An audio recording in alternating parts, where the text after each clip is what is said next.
Welcome to Play-by-Play Review. I'm your host, Henry, and I'm almost over my little head cold or whatever I have. My little illness that's been making myself a bit stuffy, but I'm just about done with it, so it's still going to sound a little off, but better than I was, I think, during my baseball recap, at least, and past couple streams. So for this episode, we'll be doing the AFC North and the now sixth, I guess, divisional recap of the NFL, and trying to wrap this up, I guess, this week, next week, week after. So basically going to wrap this up a week or so before the NFL draft, which is actually pretty nice timing right there. Then after that, pretty much after these and then the draft, going to definitely have a little bit of a lull in football content on this podcast. Baseball is going to be taken over, along with, the other non-sports related stuff. I was originally planning on doing 3 episodes this week, but I got caught up with a lot of other stuff. So I just couldn't end up getting around to doing a completely separate non-sports related episode. But I'll try and get that done next week. For now, though, will be the AFC North. We'll start with the Baltimore Ravens. And from there, from what I see and remember, or like rereading and remembering from their offseason back in 2025, it was not really all that eventful. They didn't have too many, big splashes. Didn't have too many big guys that they lost either. Like the biggest contract given out to a player they lost in free agency were Patrick McCurry, interior offensive lineman, 3 years, $37.5 million to Jacksonville. Then the other one was Brandon Stevens, cornerback, to the Jets, 3 years, $36 million. So a couple pretty big contracts overall, but Brandon Stevens was a bit of a loss, and both of them were a little bit of a loss, especially given the state of the Ravens interior offensive line in 2025. They probably missed Patrick McCurry, but it didn't feel like it was, the super big starting wise for them. They lost. They didn't really bring in too many guys either that were big as well. The biggest contract they actually gave out was a backup quarterback contract to Cooper Rush on a 2-year deal, bringing him in over from the Cowboys, which in hindsight, this was a pretty bad contract. He just did not fit the system at all. And they would wind up bringing back Tyler Huntley, Snoop Huntley, a little bit into the season. And I'll get into this later on. But essentially, Lamar Jackson went down with an injury. I think after week 1 is what it was. And they had Cooper Rush come in. It might have been week 2 that Lamar went down. And Cooper Rush came in and played horribly for the Ravens as a backup quarterback. And then they eventually brought back Tyler Huntley, and he started a game and was significantly better. Don't know. I think I said this in my weekly recap back when it happened. It's I don't know why they didn't just roll with Huntley to begin with, and why they brought over Cooper Rush. But anyway, the other kind of somewhat big ones, they brought over DeAndre Hopkins from the Chiefs on a 1-year, $5 million deal, who had one really good touchdown catch early on and then was basically silent for the rest of the season.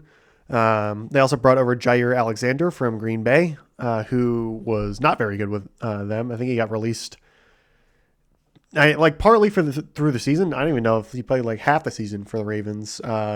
Is not very great there. They re-signed guys like Patrick Ricard and Tylan Wallace to 1-year deals.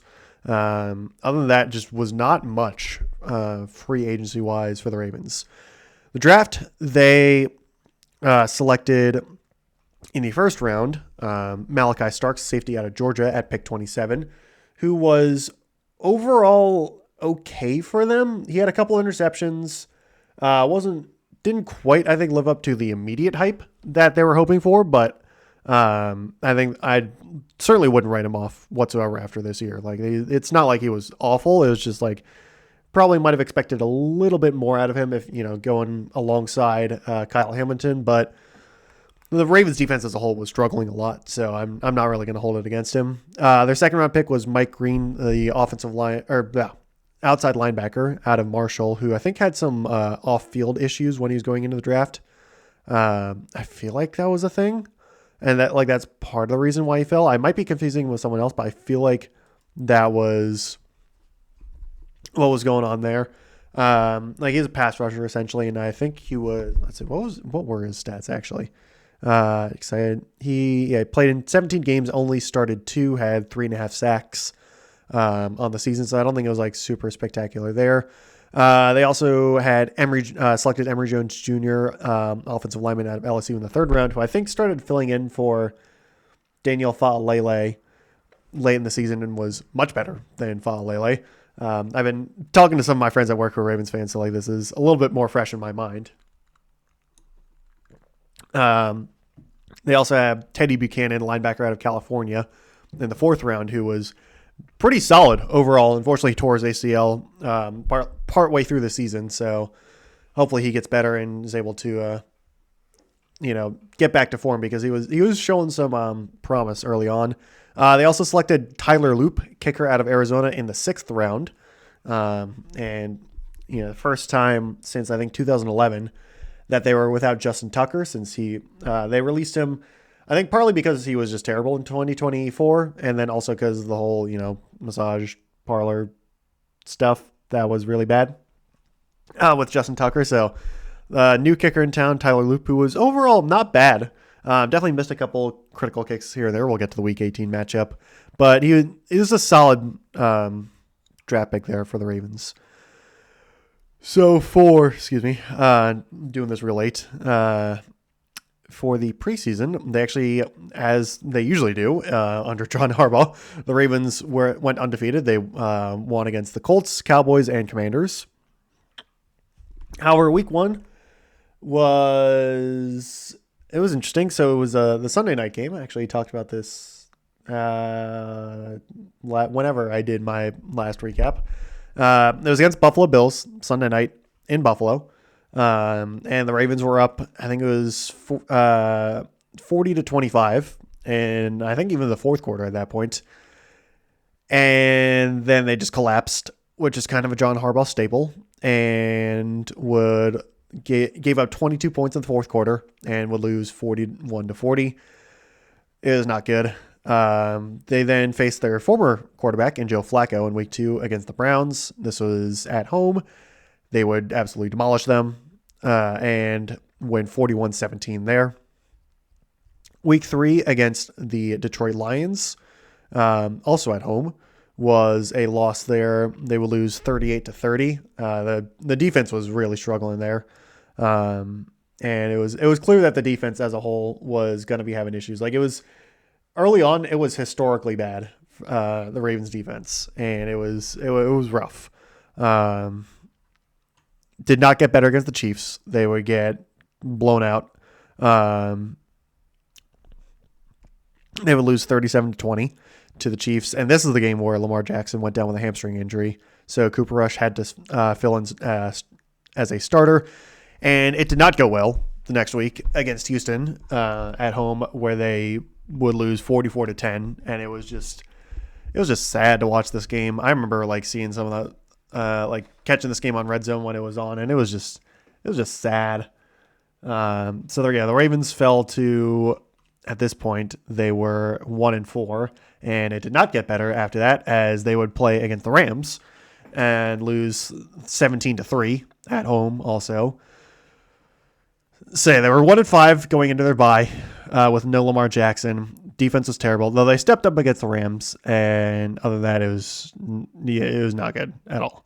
It was just really bad. And I think at this point,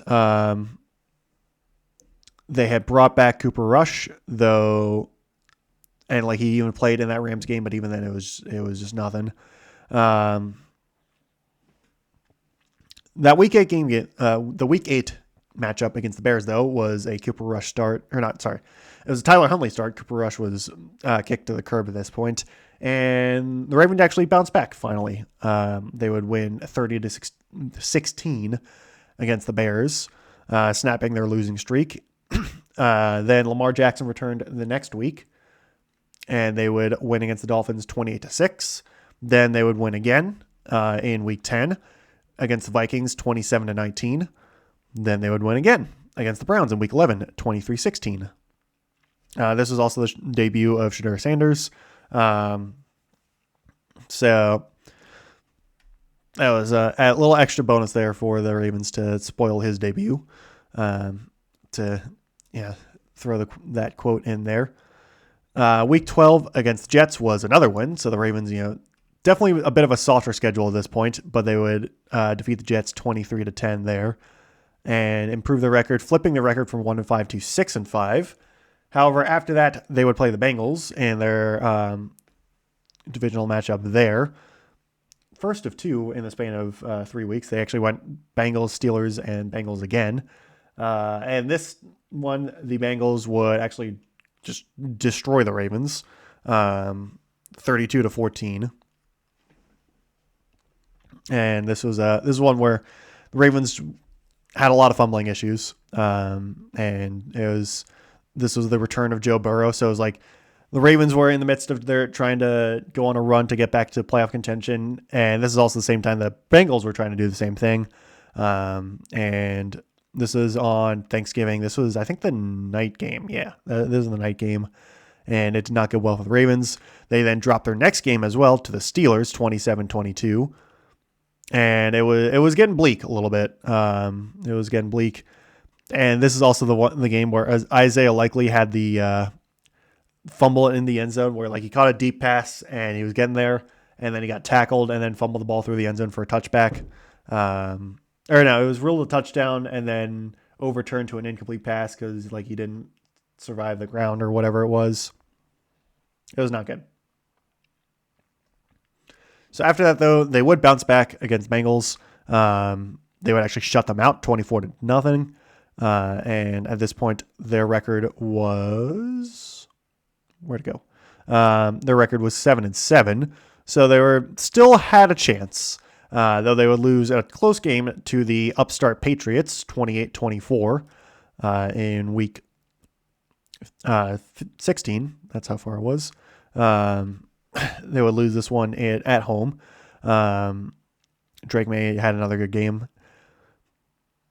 And after that, they would play the Packers. This time, they would beat the very injury-riddled Packers 41-24 to go to 8-8. And it would be a winner-take-all showdown between them and the Steelers over in Heinz. Well, I guess it's not Heinz Field, Acrisure Stadium, former of Heinz Field. I always call it Heinz. But yeah, it was the winner-take-all for the division matchup between two very mediocre teams. And it ended with a Tyler Loop missed field goal. I think it was 46 yards or something like that. So the Ravens would miss the playoffs, go 8-9, and just very disappointing season there for Baltimore.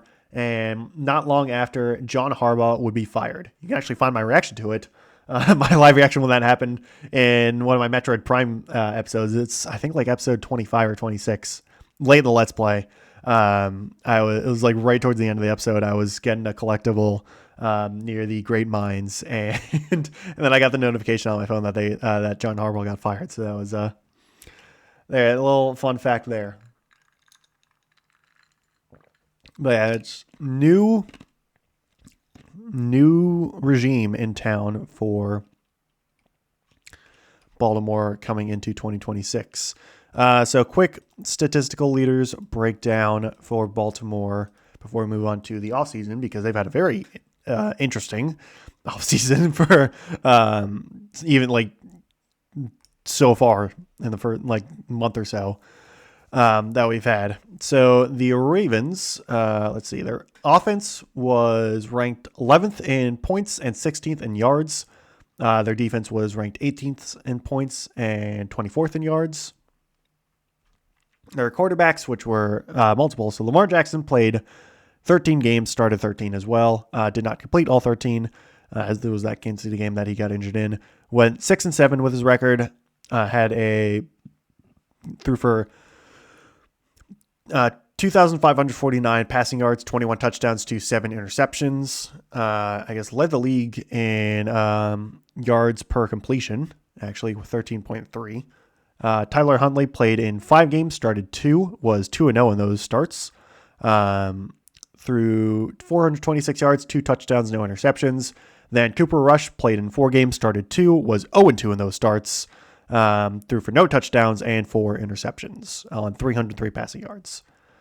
Derrick Henry also attempted a pass but did not complete it. In terms of rushing, it was Derrick Henry leading the way with 1,595 yards, so he had another very nice season there. Lamar Jackson had 349, Keaton Mitchell 341, Tyler Huntley 151, and then a couple of guys with double digits. Derrick Henry also had 16 rushing touchdowns. Lamar Jackson had 2. Keaton Mitchell had 1. Justice Hill actually had 2 rushing touchdowns as well. In terms of receiving, Zay Flowers led the team with 1,211 and 5 touchdowns. Mark Andrews was the next closest with only 422, though he did also have 5 touchdowns. DeAndre Hopkins at 330 yards, 2 touchdowns. Isaiah Likely at 307 yards and a touchdown. Rashad Bateman only had 224 yards and 2 touchdowns. He also did not play a full season. He had played in 13 games, but really disappointing season for the former number 1 pick, or first round pick in 2021, Rashad Bateman. In terms of, I should also highlight the fumbles. So Lamar Jackson had 7 fumbles. Derrick Henry had 4. It was not great there. Hang on, just checking one thing. And let me just quickly go back and highlight all pros and Pro Bowlers, since they did actually have a good bit. So Kyle Hamilton made a first-team All-Pro as a safety. Patrick Ricard made second-team All-Pro as fullback, and Jordan Stout made first-team All-Pro as a punter. Then 6 guys for them made the Pro Bowl in Zay Flowers, Kyle Hamilton, Tyler Linderbaum, Patrick Ricard, Roquan Smith, and Jordan Stout. So a lot of individually good performances, but the team overall was not having a great season. In terms of defensive statistics, so their leading sacker was Travis Jones with only 5. Tavius Robinson had 4.5, Mike Green 3.5, Draymond Jones and Trent Simpson 2.5, Kyle Van Noy and Nnamdi Madubuike with 2. Unfortunately, Nnamdi Madubuike only played in 2 games before going down with a very severe neck injury that it potentially might cost him his career. I really hope not, because he's really cool to watch, but he is down and out for this foreseeable future. Kyle Hamilton, Marlon Humphrey, Josh Jenkins, Devontae Walker, Kenyon Martin, and Ardarius Washington all had 1 sack, and then Teddy Buchanan, Brent Urban, Taven Bryan, and David Ojabo all had a half sack. The leading combined tackler was Roquan Smith with 130. Kyle Hamilton was second on the team with 105. Teddy Buchanan, in the 14 games he played, had 93. Solo tackler was also Roquan Smith with 76. Kyle Hamilton had 59. Then Nate Wiggins, former first-round cornerback in 2024, had 57. Interceptions, it was Marlon Humphrey leading the way with 4, Nate Wiggins with 3, Malachi Starks with 2, TJ Tampa and Kyle Van Noy both had 1. Then forced fumbles, Marlon Humphrey, Kyle Hamilton, and John Jenkins had 2. Then Teddy Buchanan, Eloy Gilman, Travis Jones, Tavius Robinson, Keandre Jackson, Jay Higgins, Ardarius Washington, and Devontae Walker all had 1 forced fumble. And I think that is it for statistics. So in terms of the offseason for the Ravens we'll go with the coaching staff. So they brought in Jesse Minter, who was previously worked for them from 2017 to 2020 as a defensive assistant coach, was most recently the defense coordinator for the Los Angeles Chargers for the past 2 years, and is now the head coach for the Baltimore Ravens. I actually really like this hire. I think it's been good there. Brought over Declan Doyle as offensive coordinator. Actually, not brought over. Brought over was the offensive coordinator for the Bears last year under Ben Johnson. Then their defense coordinator was Anthony Weaver, who was most recently the defensive coordinator for the Miami Dolphins. Though before that, he was in Baltimore as an assistant coach from 2021 to 2023. So some familiar faces in the coaching staff for Baltimore there, and a new sort of identity now with John Harbaugh gone, who has gone to New York, the Giants, and has taken a lot of guys with them, or a lot of guys with him to New York. In terms of free agents that they have signed, actually has not been a lot. The big drama was that they were initially going to trade for Max Crosby, giving up 2 first-round picks in 2026 and 2027. But, getting one of the best pass rushers in the league, bringing him over. Then they failed his physical and rescinded the trade, essentially, which kind of caused a lot of drama, to say the least. They also pivoted and instead signed Trey Hendrickson, snagging him over from the Bengals on a 4-year, $112 million contract, so really big there. And that was really the one big one they handed out to. They signed the guard John Simpson on a 3-year, $30 million deal, bringing him back over. He was formerly on the Ravens from 2020 in the 2023 season on a 1-year deal. He also signed safety Jalen Hawkins over from the Patriots on a 2-year, $10 million deal. Re-signed cornerback Chidobe Awuzie on a 1-year, $5 million deal. Then brought over Durham Smythe from the Bears at tight end, and Javon Gwynn at center, and Danny Pinter also at center. So just interior offensive line from the Falcons and Colts, respectively. They did lose a lot, though. They lost the biggest one in terms of money-wise was Tyler Linderbaum, their former first-round pick at center back in 2022, I think. He signed with the Raiders for a massive deal, 3 years, $81 million. I think the Ravens offered something kind of close, but not that much. Then leaving for the Giants were Isaiah Likely, tight end, on a 3-year, $40 million deal. Punter Jordan Stout on a 3-year, $12.3 million deal. Fullback Patrick Ricard on a 2-year, $7.63 million deal. And then safety Ardarius Washington on a 1-year, $3 million deal. So all 4 of them traveling with John Harbaugh to the Giants.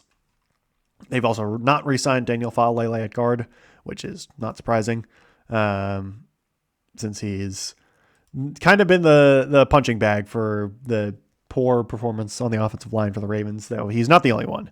They also lost Draymond Jones at edge to the Patriots on a 3-year, $36.5 million deal. Tight end Charlie Kolar on a 3-year, $24.3 million deal. Safety Aloy Gilman to the Chiefs on a 3-year, $24 million deal. Running back Keaton Mitchell to the Chargers on a 2-year, $9.25 million deal. And then linebacker Jake Hummel on a 2-year, $4.75 million deal to the Texans.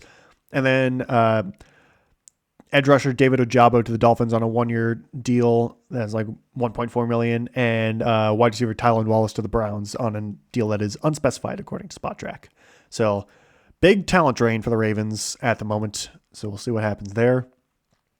In the draft, they hold the 14th overall pick, as well as the 45th overall pick in the second round, the 80th pick in the third round, the 115th in the fourth round, then a good number of picks in the 5th and 7th, thanks to compensatory picks, though Ravens have not always been the best when it comes to comp picks. So that will, I think, do it for the Ravens. I'm going to try and speed this up, as I seem to always say and never do. But yeah, we'll move on to the Bengals. There's just a lot to cover for the Ravens in terms of just moves in free agency.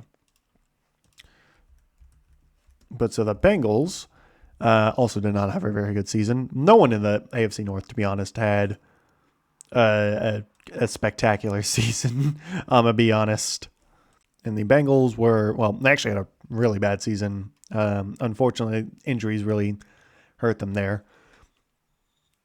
So in terms of the offseason for them in 2025, it was pretty quiet. They did have the Trey Hendrickson drama where they were like going to franchise tag him, but they weren't going to extend him, and it was a whole mess. And then they eventually renegotiated a deal where like he was gonna play for like one more year. So they're like, this is basically his final year. It was really weird. Is like they signed him to like a 1-year deal essentially when he was already on the franchise tag, which is basically a 1-year deal. It was strange. I think it like saved him some money, but it was I don't even know. It was just weird. They brought over Alex Kappa at guard from the Raiders on a 2-year, $11 million deal. And again, this is the 2025 offseason for the Bengals. They brought over defensive lineman Sheldon Rankins from the Texans on a 1-year deal. Linebacker Akeem Davis-Gaither from the Cardinals on a 2-year deal. Linebacker Jermaine Pratt on a 1-year deal from the Raiders. I feel like he was on the Bengals before. I might be wrong. Yeah, he was. So they brought him back, actually, is what happened. And then signed tackle Trenton Brown from the Texans on a 1-year deal. Just a lot of one-year deals to other guys like Khalil Herbert at running back, Logan Woodside at backup quarterback, Travion Williams at running back, Joe Bashi, linebacker, and like some of these guys are just like random rotation ones. So it's not much there in the offseason for the Bengals. There was really like they extended T. Higgins. That was a huge one on a 4-year, $115 million deal. Also re-signed defensive tackle B.J. Hill on a 3-year, $33 million deal. So, and also tight end Mike Gesicki on a 3-year, $25.5 million deal. I think it was a re-sign. Yeah, it was a re-sign. So there are a lot of extensions compared to bringing in outside help. So yeah, they also brought over Samaje Perine as well. Oh, I know. I just realized I was looking at when I was naming everything. I was looking at the relinquished for the Bengals. So ignore everything I just said. So all like Alex Kappa, Rankins, Akeem Davis-Gaither, all those guys left in free agency. I was reading the completely wrong thing. In terms of guys they brought in, say Terradell Slayton at defensive line from Green Bay on a 2-year, $14 million deal. Then re-signed Joseph Osai, signed Aaron Burks, linebacker, Samaje Perine, Noah Fant, Lucas Patrick, Marco Wilson, Taven Bryan, Dalton Reisner. So again, also not like too many guys like major names. Again, the re-signs and the extensions were the big thing compared to bringing in outside help. So my point still stands there. I was just reading the wrong names. I was like, these names don't sound right, but it is what it is. They also extended Jamar Chase as well in a 4-year, $161 million deal. So again, the extensions, that was the thing. They also saw Sam Hubbard retire. So yeah. The draft saw them pick 17th overall. They picked defensive end Shamar Stewart out of Texas A&M in the first. In the second round, they picked linebacker Demetrius Knight out of South Carolina. And outside of that, not too much happened. And I know Demetrius Knight and Shamar Stewart, neither of them had very good seasons. Shamar Stewart also had a lengthy holdout to get some guaranteed money on his I think it was actually trying to get like a fully guaranteed deal on his rookie deal or something. It was really weird. And just like a lot of issues with the Bengals front office. It was not good. So anyway, let's just speed through the season. So the Bengals went 1-2 in the preseason, lost to Philly and Indy, beat the Commanders. Week 1 was against the Browns. They won 17-16. And this is one where also Joe Burrow went down late in the game with a turf toe injury. So Joe Burrow was out the next 9 games. Jake Browning came in to start, and he was not good after that. So they won. I'm looking at the next week. So yeah, so they won 17-16. Then it was the Jaguars game. That's what it was. This is where Joe Burrow went down. They would win. They actually came back and won 31-27. Though after that, it just got real bad. They played the Vikings in week 3 and just got demolished 48-10. I think it was Isaiah Rodgers for the Vikings had like 2 pick sixes and a fumble recovery for a touchdown. It was some like crazy stat. He was just mogging Jake Browning this game. They then got demolished by the Broncos 28-3. They then got demolished by the Lions 37-24. Then they got demolished by the Packers 27-18 to fall to 2-4, going on that 4-game losing streak through the first 6 weeks with no Joe Burrow. It was not good at all. But eventually, they actually traded for Joe Flacco, which was at some point. Does it say here? Hang on a minute. When did they trade for Joe Flacco? There it is. Okay, so it was after the Lions game. Was that when they traded for Joe Flacco? And while he looked better against the Packers than Jake Browning did, but it was still not enough there. However, it was then against the Steelers, and this was on Thursday Night Football, when Joe Flacco just decided to become elite again. And the Bengals beat the Steelers 33-31. It was kind of crazy. So they snapped their losing streak there, though they would then lose to the Jets of all teams, 39-38. And yeah, that was like vintage Bengals defense showing up in this game. Though then even more vintage Bengals defense showed up in the game after that against the Bears, where they lost 47-42 on basically a walk-off, 50-yard touchdown pass to Colston Loveland, 58-yard touchdown pass. That's actually the specific number, where the Bengals just forgot how to tackle, and that was really bad. It might have actually, I don't think it was an actual walk-off, but it was basically a walk-off. It was not good, but that was just a complete offensive shootout. It was a very fun game, but it was just embarrassing defensive showcase. The defense continued to suck as in week 11 they rematched the Steelers.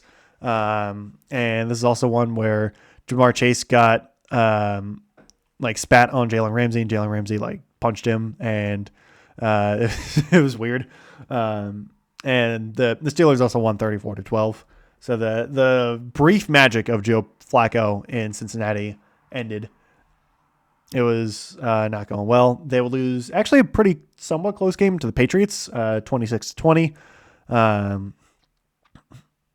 And it was basically the season was lost at this point. They also had a bye in week 10, so in between that Bears and Steelers game. But yeah, they were 3-8 going into Thanksgiving. So it was they're basically out of it. But then Joe Burrow showed back up, and that was when they beat the Ravens 32-14. However, after that, they will lose to the Bills in a very fun matchup, though. Burrow, I think, threw 2 pick sixes on screen passes to linebackers, or that were intercepted by linebackers. It was at least one, but I feel like it was 2. The Bengals would lose 39-34 in that matchup, and that pretty much, I think that officially eliminated them, and it was not good. After that, it was the shutout loss against the Ravens, where they lose 24-0, and they dropped to 4-10 at that point.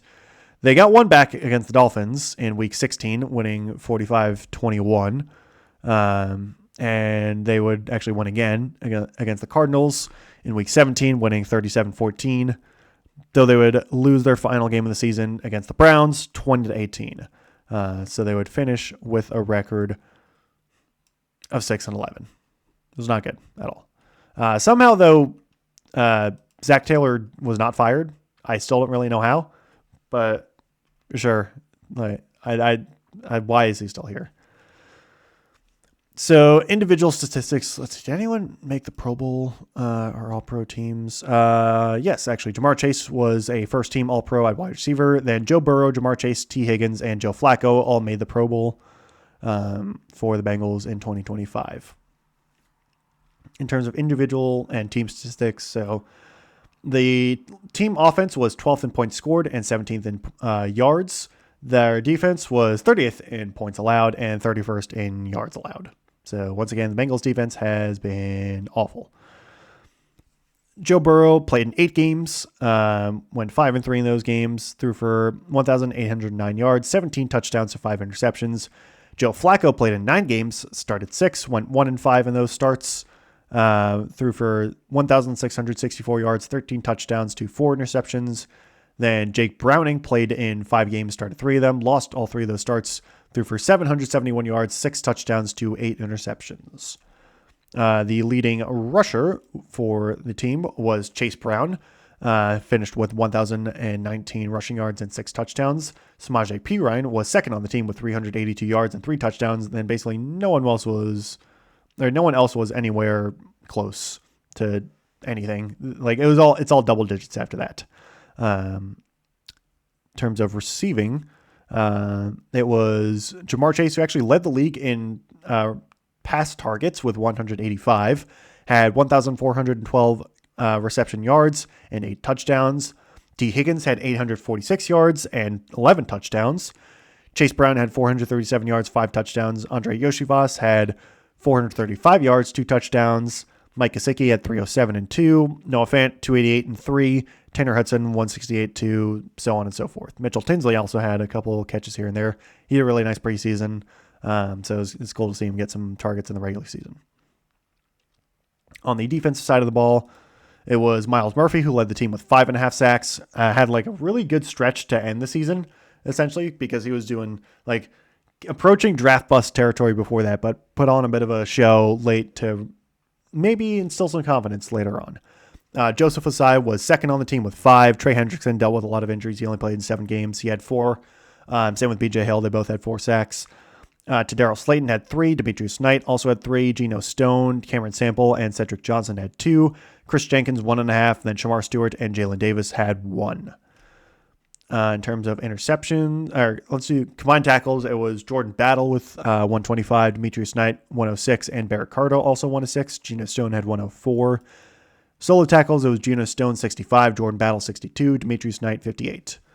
Dax Hill also had 57 for that there. Interceptions, it was Jordan Battle with 4, Geno Stone, Demetrius Knight, DJ Turner all had 2, and then Dax Hill, Barrett Carter, and Jalen Davis had 1. Then forced fumbles, it was Jordan Battle, DJ Turner, and Joseph Osai with 2. Then Demetrius Knight, Jalen Davis, Oren Burks, Trey Hendrickson, and Cam Sample all had 1. So in terms of the offseason for the Bengals this time around, it's also not been super eventful because they do not have a lot of cap space given all the money they've invested largely in Burrow, Chase, and Higgins. The big contract they gave out was to Boye Mafe, replacing Trey Hendrickson, who obviously went to the Ravens. So they brought over Boye Mafe from the Seahawks on a 3-year, $60 million deal. They brought over safety Brian Cook from the Chiefs on a 3-year, $40.25 million deal. They also brought over Jonathan Allen, who was released by the Vikings on a 2-year, $25 million deal. I love Jonathan Allen, former first-round pick by the then Redskins, but I think that's a bit much for him, considering how poorly he's played the past couple of years. They also re-signed Joe Flacco. Surprised Flacco still wants to play. And then they also brought over Josh Johnson from the Commanders for backup options there, since unfortunately Joe Burrow is kind of an injury-riddled quarterback. Like, he just has way too many injury concerns. In terms of guys they lost, so they lost Trey Hendrickson, Joseph Osai, Noah Fant, Tyson Anderson, Geno Stone, Cam Taylor-Britt, Jake Browning, and Marco Wilson. In terms of the draft, they hold the 10th overall pick. I've seen a lot of mock drafts put some kind of defensive back there. A lot of like if Caleb Downs falls, I've seen a lot of people put Caleb Downs to the Bengals at 10. Also seen some, Jermod McCoy, Mansour Delane, that's who it is, the LSU cornerback. I've seen a lot of Mansour Delane to the Bengals as well. They also hold the 41st overall pick and the 72nd pick in the 2nd and 3rd rounds, respectively. So yeah, that is it. I don't think there's really much change in the coaching staff for the Bengals. So yeah, we'll move on to the Browns. So the Browns still had, and still do actually, the Deshaun Watson contract and trade looming over them. So their offseason was a bit limited because of that. They also had the 2nd pick in the draft in 2025, though they would actually trade that pick, but I'll get to the draft in just a moment. Just switching around my tabs so I can get to the Browns. And so still had Kevin Stefanski and his crew there at the moment, or to start the 2025 season. And still had Andrew Berry as general manager. The biggest signing they had in 2025 was Malik Collins at defensive line, bringing him in over from the 49ers on a 2-year, $20 million deal. They also brought over Cornelius Lucas at tackle from the Commanders at 2 years, $6.5 million. They also brought over former first-round pick Joe Tryon-Shoyinka from the Buccaneers on a 1-year deal. Brought back Joe Flacco, actually, though they would trade him. Re-signed Devin Bush. Brought over Tevin Jenkins and DeAndre Carter, and Jerome Baker, Rayshon Jenkins, DeMonte KZ, Tony Brown, Julian Okwara, Tyler Huntley, Jackson Barton, and Deontay Johnson. Though not a lot of those guys would play all the time, but it was a lot of 1-year deals there. They lost a lot in free agency, nothing too big. Dalvin Tomlinson and then James Houston and Jameis Winston were some of the bigger ones. They also released Nick Chubb, who had dealt with injuries a lot, which is really unfortunate there. So that sucked to see, but I think it was just the injuries really sapped the skill that Nick Chubb had. So unfortunately they had to pull the trigger there. In terms of the draft, because I'm just kind of skip ahead to that. They made a couple of trades for largely revolving backup quarterbacks. They swapped Kenny Pickett for DTR and sent away a 5th round pick to the Eagles. Then they traded away Kenny Pickett to the Raiders for a 5th round pick right before the season started. So it was a little odd there. But with the 2nd overall pick, they actually traded back to the Jacksonville Jaguars, getting a 1st round pick next year as well. Then traded back to pick number 5. The Jags would pick Travis Hunter with that pick at pick 2. Heisman Trophy winner and 2-way player. But the Browns at pick 5 picked Michigan, a defensive tackle, going to Ohio team, which is always funny. But they picked Mason Graham at defensive tackle at pick 5. They picked Carson Schwessinger. It's not Shinger, it's Schwessinger, linebacker of UCLA in the 2nd round, as well as Quinshon Judkins, running back out of Ohio State in the 2nd round as well. Then they had Harold Fannin Jr., Bowling Green tight end in the 3rd, as well as Oregon quarterback Dylan Gabriel in the 3rd. Dylan Sampson at running back out of Tennessee in the 4th, and Shadur Sanders, quarterback out of Colorado in the 5th. And that was a big one right there. Then they basically traded away a lot of their late round picks for a lot of various things. They had, just looking at this list right now, they had 3 other picks in the 5th actually, then 5 picks in the 6th and 3 in the 7th. And so between so they had 4 picks in the 5th, 5 in the 6th, and 3 in the 7th. Originally, they only used one. They only had one in the end, and that was the Shadur Sanders pick. So it was a lot of various trades that I like. There's a Amari Cooper trade, Zadarius Smith trade, the DTR trade, a lot of stuff. They traded for Dustin Hopkins for one of those picks. A lot of wheeling and dealing there. It's kind of crazy.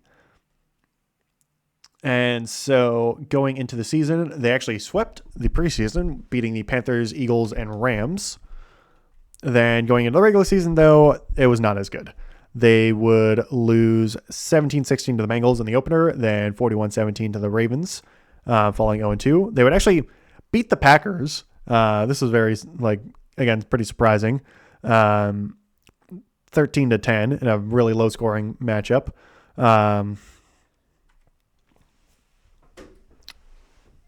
Then after that, hang on, Andre Schmidt, because I'm remembering him now. He was undrafted. They signed him. Why did they trade for Dustin Hopkins? I don't remember. That was weird. Anyway, but yeah, the Browns would. I still don't know how the Browns beat the Packers. That was crazy. They got blown up by the Lions after that. 34-10. I think it was at this point they traded away Joe Flacco and started playing Dylan Gabriel instead. Did not go great as they would lose to the Vikings 21-17. Then they would lose to the Steelers 23-9. Then they lose to the they would beat the Dolphins 31-6. This is where things actually turned around slightly. Though after that, they would not fare as well against the Patriots, as they would lose 32-13, then hit their bye. They then lost to the Jets after the bye in Week 10, 27-20. Then the Ravens 23-16 in Week 11. And I believe it was around this point that, it was in that Week 11 game against the Ravens that Shadur Sanders was played in favor of Dylan Gabriel, who was got knocked out with a concussion. So it was not a start for Shadur Sanders against the Ravens, but it was first appearance in the regular season for the former Colorado Buffalo. So at 2-8, they played against the Raiders, and against one of the even worse teams in the league, they would win 24-10. Shedeur Sanders wins his debut matchup there. They then lost to the 49ers 26-8. Then they would lose to the Titans 31-29. Then they would lose to the Bears 31-3. Then they would lose to the Bills 23-20. Then they would actually beat the Steelers 13-6 in week 17. Then they would beat the Bengals 20-18 and the regular season finale. So to go on, went on a 2-game winning streak to end the season 5-12. Still a very bad season, all things considered. Shedeur Sanders was yeah. Wasn't great, but it wasn't bad. Well, there were parts where he was really bad, but he definitely showed some flashes. My guess is they probably roll with we'll see what happens with their quarterback situation. It's very interesting there. Also in that Week 18 game, Myles Garrett broke the sack record. He had finished with 23 sacks on the season, was just on a tear the whole time. He was crazy, and did it by sacking Joe Burrow. So there's that at least. Myles Garrett had quite the insane season. He obviously made first team All-Pro, also won Defensive Player of the Year awards, and also made the Pro Bowl. Then Denzel Ward and Shedeur Sanders also made the Pro Bowl. Still have no idea why Shedeur made the Pro Bowl. Like I get he was like the fourth alternate that they had, but it was still really weird. They also, I remember they traded away at the deadline former first-round pick in 2021, Greg Newsome II at cornerback, traded to the Jaguars for another cornerback whose name I'm blanking on. But that was a deal they did. So let's go over some, the stats and stuff for the team, because I'll just try and get through it as quick as I can, pretty much. So the offense was ranked 31st in points scored and 30th in yards. Their defense was 14th in points allowed and 4th in yards allowed. So defense was a lot better. It's like if you take the offense from the Bengals and the defense from the Browns, that would actually be a pretty good team. And then if you took the Browns offense and the Bengals defense, that would be historically bad. Or it could just be the Jets. It's just really bad. So in terms of quarterback play, it was, so there's Shedeur Sanders played eight games, started 7, went 3-4 in those starts, threw for 1,400 yards on the dot, 7 touchdowns to 10 interceptions. Dylan Gabriel played in 10 games, started 6, went 1-5 in those starts, threw for 937 yards, 7 touchdowns, 2 interceptions. Joe Flacco played 4 games, started all 4 of those, went 1-3 in those starts, threw 815 yards, 2 touchdowns to 6 interceptions. In terms of rushing yards, it was Quinshon Judkins, the rookie, leading the way with 827. Was also suspended the first game of the season and also went down with an injury late in the season. So don't know. It was like pretty bad injury too, which is unfortunate there. But in those 14 games, he rushed for 827 yards and 7 touchdowns. Next closest was Dylan Sampson with 175 yards, no touchdowns. Then Shedeur Sanders after that with 169 yards and a touchdown. It was really the Quinshon Judkins show for Cleveland on the ground. In the air, it was actually rookie tight end Harold Fannin leading the team with 731 yards and 6 touchdowns. Jerry Jeudy was second on the team with 602 yards and 2 touchdowns. Isaiah Bond had 338 yards, though no touchdowns. David Njoku had 293 yards and 4 touchdowns. Otherwise, not much there in terms of receiving yards and touchdowns. On the defensive side of the ball, there's actually a couple of guys. Hang on. Did I get all of the Pro Bowlers? Oh, yeah, I did. Hang on. Okay. Yeah, anyway. Also, Carson Schwessinger won Defensive Rookie of the Year. Can't forget that. And Myles Garrett was, Defensive Player of the Year. So some actual, pretty big accolades for the for some individuals on the team. In terms of sacks, it was obviously Myles Garrett, who led the team and league and all of NFL history in terms of single seasons with 23. Then it was Malik Collins with 6.5, Alex Wright 5.5, Grant Delpit 3, Carson Schwessinger and Cameron Thomas 2.5, Devin Bush and Isaiah McGuire 2, then Jerome Baker and Michael Hall 1.5, Shelby Harris and Donovan McMillan 1, and then Mason Graham, Aiden Huntington, and actually just those two with half the sack. The leading combined tackler was Carson Schwessinger with 156. Devin Bush was second on the team with 125. And Ronnie Hickman was third on the team with 103. It's same exact thing. Same three guys for solo tackles, 67, 63, and 51 respectively. In terms of interceptions, it was Devin Bush who led the team with 3. Also led the league in individual pick sixes with 2 and in interception return yards with 164. Schwessinger had 2 interceptions. Ronnie Hickman also had 2. Then Grant Delpit, Tyson Campbell, Denzel Ward, Rayshon Jenkins all had 1. Forced fumbles, it was Myles Garrett with 3, Devin Bush with 2, Grant Delpit with 2, Jerome Baker with 2, Tyson Campbell, Rayshon Jenkins, Mohamed Diabate, Alex Wright, Isaiah McGuire, and Cameron Mitchell all had 1. So then, in terms of the Browns offseason for this year, it was, eventually, if I get there, the big signing was Zion Johnson, or biggest signings were Zion Johnson, guard from the Chargers, 3 years, $49.5 million deal. Center Elton Jenkins from the Packers on a 2-year, $24 million deal. Linebacker Quincy Williams on a 2-year, $13 million deal from the Jets. Then re-signed Tevin Jenkins and some other smaller signings here and there. But yeah, it's beefing up the line since they have lost like all 5 of their starting offensive linemen were or became free agents essentially. Did they bring back any of them? I don't think they did. So we'll see how they do for the line there. They lost Wyatt Teller, Jerome Ford, Cam Thomas, not too many guys. Though like Jack Conklin, Joel Bitonio, David Njoku, Ethan Posich, Shelby Harris, Devin Bush, a lot of these guys, Rayshon Jenkins as well, still available, free agents. Like no one signed them yet, but not sure if Cleveland's going to re-sign them either.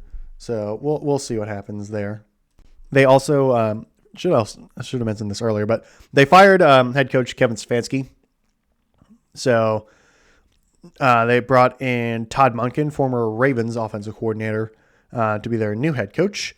Andrew Berry is still around. I think that 2025 draft is really saving his job at the moment because he was the guy who made the Deshaun Watson trade. So not really liking that there. But anyway, they did trade for Titus Howard from the Texans, sending over a 5th-round pick. And I think they gave him a nice contract there. So that beats off the offensive line as well. They had the 6th and 24th overall picks in the first round, then the 39th pick in the second, and 70th pick in the third. So Browns certainly are loaded up in terms of draft capital for this year, though don't know if this is going to be a 1-year turnaround under Monken. This could be a multi-year type of deal with potentially a new head coach in 2026, 2027. We'll see what happens there. So anyway, I think now I can go to the Pittsburgh Steelers, who made the playoffs. As you heard when I was going over the Ravens, they made the playoffs. Did not do well in the playoffs at all. It was really bad. But they did make it to the playoffs. So the Steelers were still kind of in quarterback purgatory. They weren't, they had Russell Wilson and Justin Fields in 2024 and didn't really work out. Russell Wilson especially was kind of very mid. And Fields was, I think he went 4-2, but they just didn't really like what they saw. And in hindsight, not a bad move to not re-sign him because Fields was terrible with the Jets. Though, who knows how we would have done this season, or this past season with the Steelers, but we'll never know. So in terms of free agency moves, they made a lot. The biggest one was bringing over Aaron Rodgers from the Jets to be their new quarterback on a 1-year deal, $13.65 million. They brought over linebacker Malik Harrison from the Ravens on a 2-year, $10 million deal. Also signed cornerback Darius Slay from the Eagles on a 1-year, $10 million deal. They also brought back quarterback Mason Rudolph, former guy who started for them largely in 2019, brought him back over from the Titans. Then a lot of smaller signings. One of them was Kenneth Gainwell, bringing him in from the Eagles at running back on a 1-year deal. He had a pretty nice season for them. Otherwise, just a lot of small 1-year re-signings for the Steelers. They lost a couple big ones here and there. So the big contract that was given out to a Steeler was Dan Moore at tackle to the Titans on a 4-year, $82 million deal, which was insane for a very mediocre tackle who played very mediocre for the Titans. Paying him $20 million a year was whatever. They also lost Najee Harris to the Chargers. That's the team. Like, I'm looking at the logo. Why can I not remember the dang name? But yeah, so they lost Najee in the sense of like they just let him walk in free agency. And so it was the Jalen Warren and Kenneth Gainwell backfield, which was honestly not horrible. It's interesting. They weren't amazing, but they weren't super bad either. But you probably could do better, but you could also do a bit worse. And anyway, so the draft. Let me see. Was there anything I missed? Don't think so. Yeah, so the draft, the Steelers selected at pick 21. I know a lot of people were mocking Shedeur Sanders here, or really any quarterback. Maybe Tyler Shuck, but I don't think Tyler Shuck was really a mocker. Maybe Jackson Dart as well. Maybe they should have taken Jackson Dart. Instead, they went with Derek Harmon, defensive tackle out of Oregon.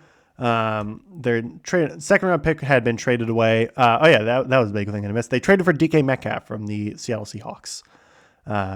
Brought him in, trading away a second round pick. Where's that? It was a second round and 7th round pick in 2025 for DK Metcalf to replace George Pickens, who left.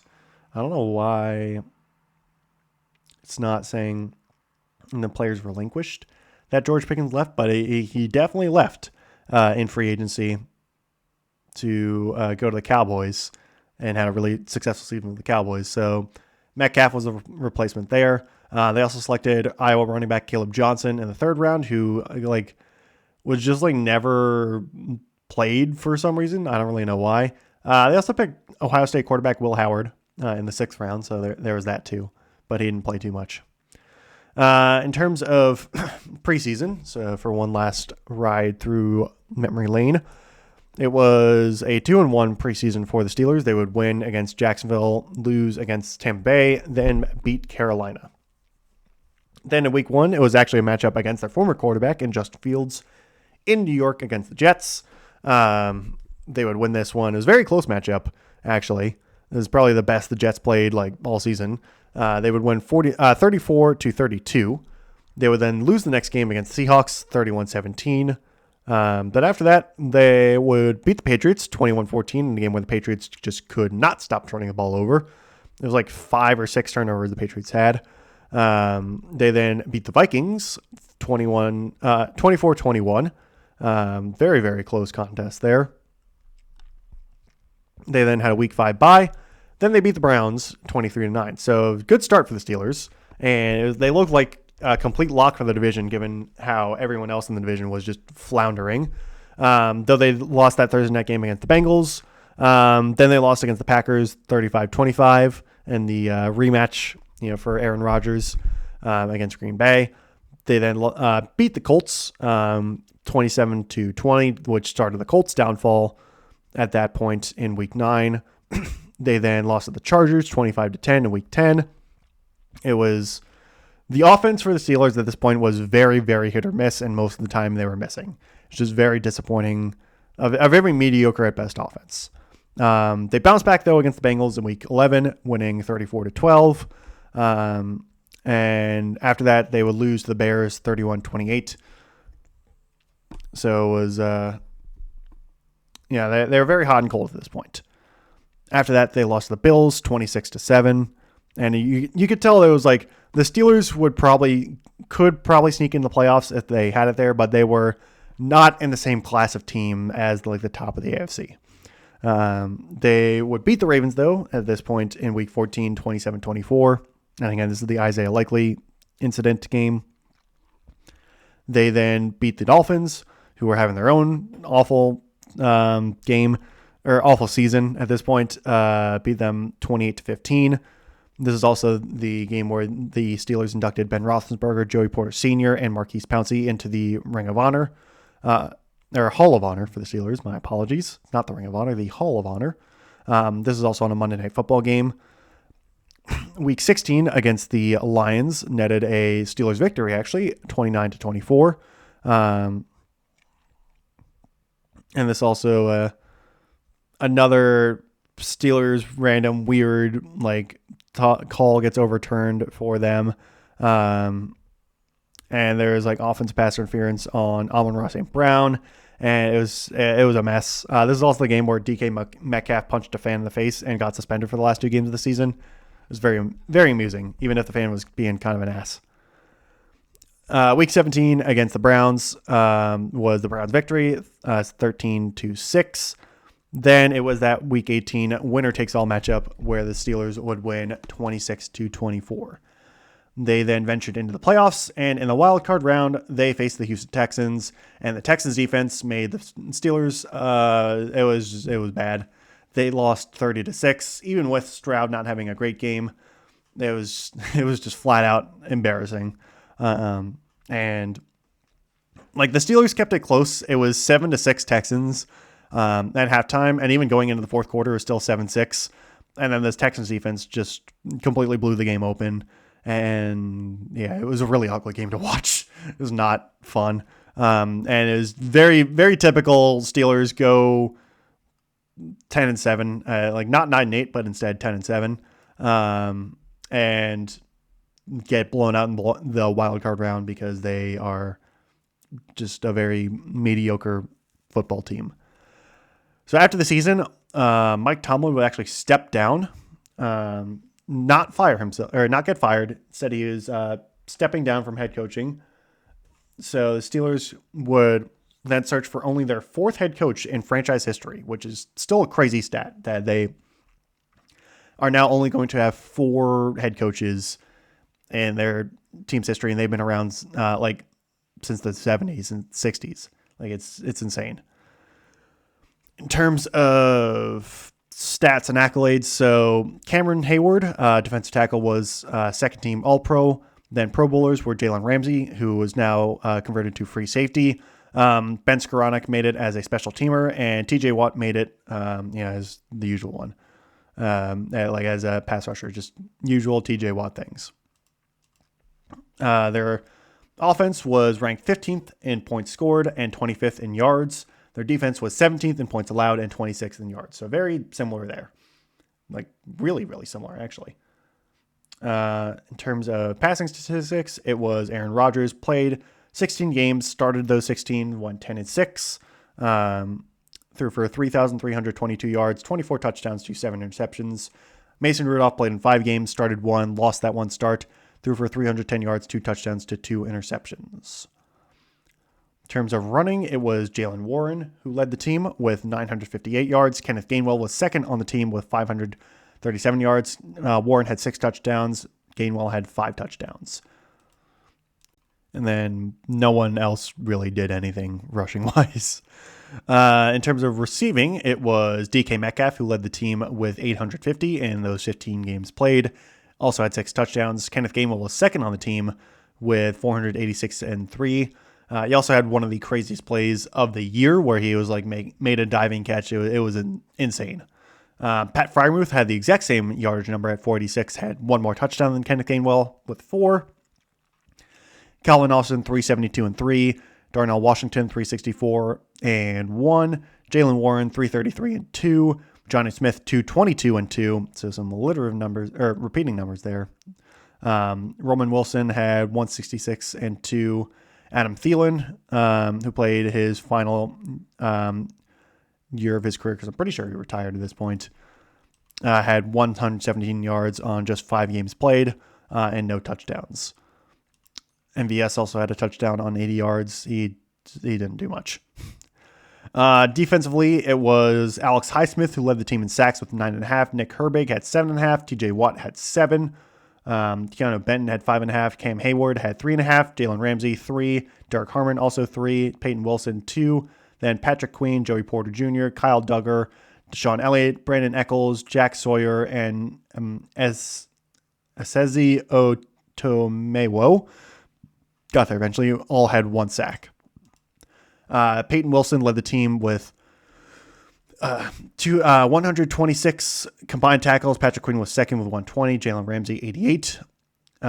Same list for solo tackles in terms of top 3. This time it was 74, 56, and 53. In terms of interceptions, it was Brandon Eccles, TJ Watt, Kyle Duggar, and Jack Sawyer with 2. Then Peyton Wilson, Jalen Ramsey, Joey Porter Jr., Nick Herbig, Deshaun Elliott, James Pierre, and Asante Samuel Jr. all had 1. And then finally, forced fumbles, it was TJ Watt with 3, Nick Herbig with 3, Yaya Black with 2, then Brandon Eccles, Deshaun Elliott, Patrick Queen, Cam Hayward, Alex Highsmith, Chuck Clark, Keanu Benton, Cole Holcomb, and Kenneth Gainwell all had 1 forced fumble. So now, finally, we get to the offseason this year for the Steelers. They brought in Mike McCarthy as their head coach, which I'm not the biggest fan of, to be honest. Their offensive coordinator is Brian Angelico. It's pronounced something like that. Former passing game and tight ends coordinator for the Vikings for the past 3 years, and is now the offense coordinator under Mike McCarthy. Defense coordinator is Patrick Graham, was the defensive coordinator for the Raiders the past 3 years, also now under Mike McCarthy. My guess is he's going to be calling plays because I think Mike McCarthy's an offense coordinator or offensive guy, so we'll see. In terms of free agency, the Steelers lost a couple guys. Isaac Seumalo at guard, they lost him to the Cardinals on a 3-year deal, $31.5 million there. Kenneth Gainwell left for the Buccaneers on a 2-year, $14 million deal. James Pierre at cornerback left to the Vikings on a 2-year, $8.5 million deal. Tight end Connor Hayward left. I think he's more fullback than tight end, but anyway.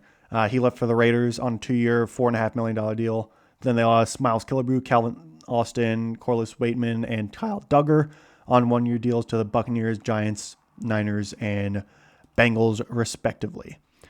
Then, in terms of acquisitions, they brought over Jamel Dean at cornerback from the Buccaneers on a 3-year, $36.75 million deal. I actually like that one. I think it's a pretty nice deal there. They also brought over Rico Dowdle from the Panthers on a 2-year, $12.25 million deal. I also really like this signing. Replacing Gainwell with Rico, I think is a good move. And otherwise, they brought over Sebastian Joseph from the Titans at defensive line on a 2-year, $11 million deal. Jaquan Brisker at safety from the Bears on a 1-year deal, $5.5 million. Then also Darnell Savage, Ryan McCollum, Travis Homer, and Brock Hoffman at various depth signings as well. Quarterback situation is still up in the air. Aaron Rodgers might come back. He is not under contract at the moment. They might re-sign him. They also have guys like Johnny Smith, Chuck Clark, Jabril Peppers, MVS, and Cal Austin. And there's Calvin Anderson, very different guy, all available to sign there. So we'll see what the Steelers do. Most likely going to be running it back with Aaron Rodgers. I doubt they just roll with Will Howard. Maybe they go Ty Simpson at pick 21, since that's the pick that they have.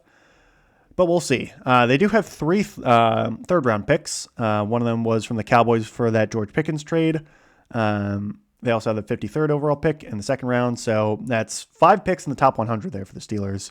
So they do have a pretty nice little set of draft picks there. Otherwise, I believe I covered it all.